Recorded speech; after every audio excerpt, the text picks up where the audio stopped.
My name is Andrea Schley, and this is my response to Best Practice, Chapter 4 and 5, Best Practices in Writing and Mathematics. So we're talking about writing and mathematics and what practices that the book talked about that they have in common.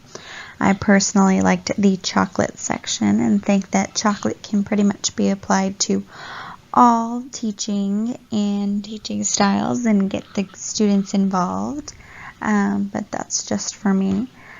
Here are some things that I found to be really successful for writing and mathematics both. So the one main thing that I was interested in was the real world application.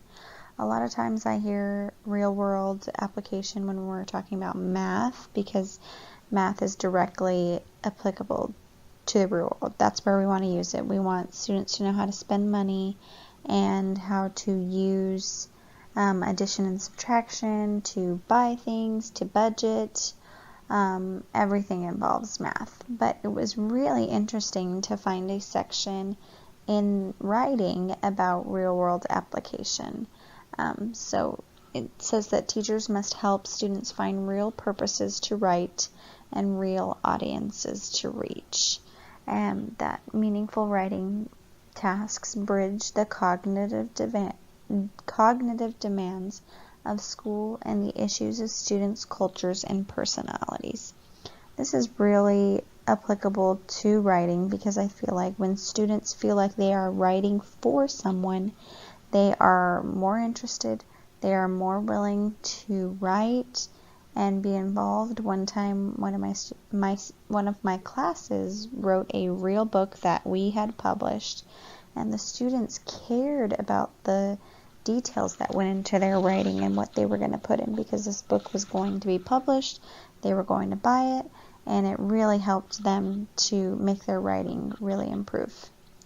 And of course, we know that we need to have real world application in mathematics. Those students are using those skills in their life, and they need to know how to use them in the real world, not just on a test.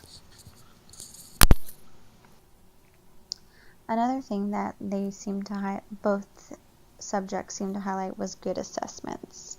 That writing needs to use evaluation constructively and efficiently, that writers grow more by praise than by criticism. One comment that I liked in this section was that a student hates getting a paper back and seeing red markings all over the paper. That's just really defeating for them, and that instead we should highlight the things that they are doing great and focus on a couple of things here and there that we can work on with students. And same for math, that assessment should help teachers better understand what students know. So we should be using good assessments that give us information in a variety of methods for students in mathematics.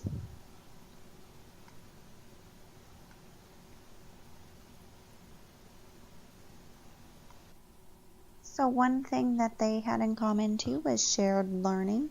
That students need a classroom context of shared learning.